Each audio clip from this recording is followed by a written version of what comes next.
Полезна опция в ангажора са така наречените Safe Searches. Ако дадена ключова дума или хаштаг ни интересува, можем да филтрираме цялото съдържание по нея, да го запазим, за да не се налага да я пишем всеки път в полето Search. Например, интересуваме се от хаштаг IPBGmedia. Отиваме в поле Search и от падащото меню си избираме хаштаг. Филтрираме, оставяме опцията Contains All, защото искаме хаштагът да съдържа дадена дума. В празното поле пишем IPBGmedia. Виждаме, че в менюто Save Searches вече съществуват много други сърчове. За да не се обърквате, стартвайте вашите сърчове винаги с BG отпред, за да може да е по-лесно. Даваме Save на сърча, който сме направили и се отваря нов прозорец, който трябва да го кръстим. Кръщаваме го BG хаштаг IPBGmedia.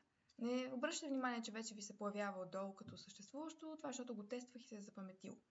Даваме Save и сме готови. Как трием Search? Отиваме на зъбното колело горе в дясно и даваме Settings. Отиваме в меню Account Settings в ляво и избираме Saved Filters.